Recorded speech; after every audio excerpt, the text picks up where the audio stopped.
తండ్రి అయిన దేవునికి, మన రక్షకుడైన యేసుక్రీస్తు ప్రభువుకు, పరిశుద్ధాత్మ దేవునికి వందనాలు స్తోత్రాలు చెల్లించుకుంటూ, దేవుడి దినమందు మనకిచ్చిన వాక్యము మత్తయి సువార్త 13వ అధ్యాయము 45-46 వచనాలు చదువుకుందాం. మరియు పరలోక రాజ్యము మంచి ముత్యములను కొన వెదకుచున్న వర్తకుని పోలి ఉన్నది.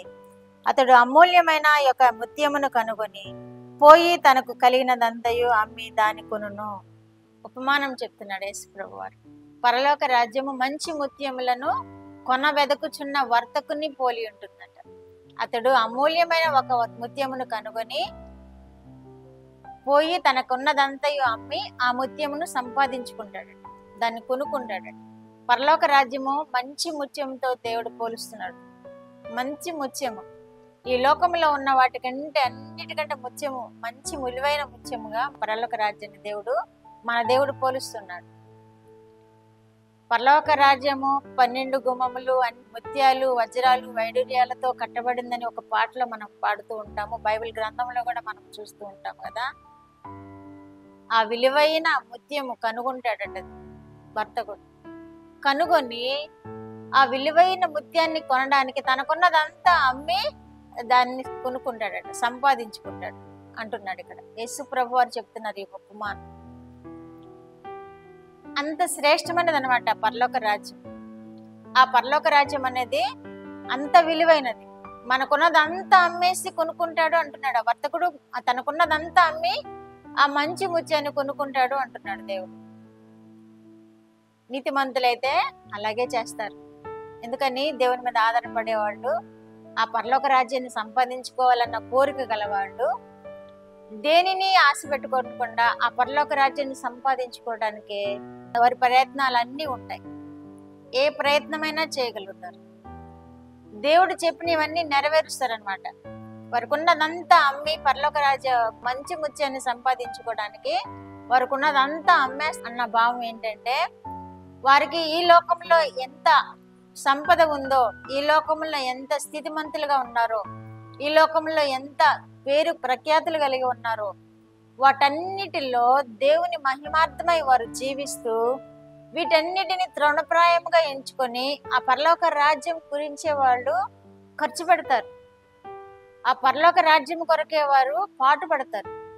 వారికి ఉంటుంది, ధనం ఉంటుంది, మంచి స్థితి ఉంటుంది, మంచి పేరు ప్రఖ్యాతులు ఉంటాయి. వీటన్నిటికంటే మంచి ముత్యముగా పోల్చబడిన పరలోక రాజ్యాన్ని సంపాదించుకోవడానికి వీటన్నిటిలో దేవునికి మహిమార్థమై ఆయన ఖర్చు పెడుతూ, వారు దేవుని మహిమార్థమై నిస్సహాయులకు సహాయపడుతూ వారికి ఉన్నదంతయు దేవుని నామ మహిమార్థము ఖర్చు పెడతారు. కాబట్టి ఆ మంచి ముత్యాన్ని సంపాదించుకోగలుగుతారని దేవుని బిడ్డలు ఆ విధముగా దేవుని రాజ్యాన్ని సంపాదించుకుంటారని ఇక్కడ తెలియజేస్తున్నారు. కాబట్టి మన ప్రయత్నం అంతా ఆ మంచి ముత్యముగా పోల్చబడిన పరలోక రాజ్యాన్ని సంపాదించుకోవడమే. మన ప్రయత్నం అంతా, ఈ లోకములో మన భక్తి జీవితం అంతా దేవుని కొరకు మనం ఏది చేస్తున్నప్పటికీ అదంతయు ఆ మంచి ముత్యముగా పోల్చబడిన పరలోక రాజ్యాన్ని సంపాదించుకోవడం కోసం. ఆయన కోసము సేవా కార్యక్రమాలు నిర్వహించిన, ఆయన కోసము అన్నదానాలు చేసిన, ఆయన కోసము ఇంకా పేదవారికి ఏదైనా సహాయపడినా, దేవుని రాజ్య విస్తరణ కోసము ఎంత ఖర్చు పెట్టి సేవా పరిచర్యలు చేసినా అది అంతయు వారి దృష్టిలో ఆ మంచి ముత్యం కొనడానికే ప్రయత్నం చేస్తున్నారని మనం ఈ వాక్యంలో తెలుసుకుంటున్నాం. యేసు ప్రభు వారే చెబుతున్నారు, తనకున్నదంతా అమ్మి ఆ మంచి ముత్యమును కొనుక్కును అంటున్నాడు దేవుడు. మనం కూడా అదే చేద్దాం. దేవుని కోసం మనం ఈ లోకంలో మనం ఏ విధముగా ఎంత ఆశీర్వదింపబడ్డామో, ఎంతగా వృద్ధి పొందామో, ఎంతగా వృద్ధిలో జీవించగలుగుతున్నామో, వీటన్నిటిలో కూడా దేవుని మహిమార్థము మనము సంపాదించినదని దేవుని కోసం ఖర్చు పెడదాము.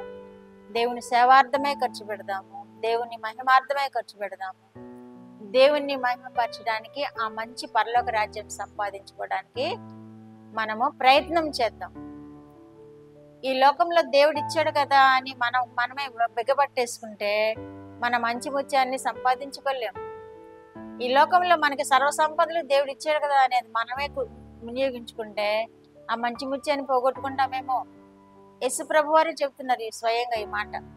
కాబట్టి మనకు కలిగిన దానిలో మనం దేవుని సేవార్థమై వాడదాము, ఇతరులకు సహాయపడటంలో వాడదాము, దేవుని మహిమార్థమై వాడదాము, పరలోక రాజ్యాన్ని సంపాదించుకుందాం. ప్రార్థన. మా దేవా, మా ప్రియ పరలోక ప్రభువా, మీ పరిశుద్ధ పాదములకు వందనాలు, స్తోత్రాలు. మా రక్షకుడు అయిన యేసుక్రీస్తు దేవా స్తోత్రాలు, పరిశుద్ధాత్మ దేవా స్తోత్రాలు. ఇచ్చిన వాక్యం కొరకు స్తోత్రాలు ప్రభువా. మంచి ముత్యము అంటే పరలోక రాజ్యాన్ని మేము సంపాదించుకోవడానికి ఈ లోకంలో మేము చేయదగినన్ని మా ప్రభు మంచి పనులు చేసి నాయన మీ చేత ఆశీర్వదింపబడి ఆ పరలోక రాజ్యాన్ని సంపాదించుకునే భాగ్యం కలుగు చేసే దేవుడు అని మీకు స్తోత్రాలు చెల్లించుకుంటూ, వినిచిన బిడ్డలందరినీ మీరు బహుగా ఆశీర్వదించే దేవుడు అని మీకు స్తోత్రాలు చెల్లించుకుంటూ, యవన బిడ్డలకు రక్షణ కలుగు చేసి నాయన మీలో ఆనందింప చేసుకునే దేవుడు అని మీకు స్తోత్రాలు చెల్లించుకుంటూ, యేసుక్రీస్తు వారి పేరిట మనల్ని మీ పాదములైతే వేడుకుంటున్నాను పరమ తండ్రి. ఆమేన్.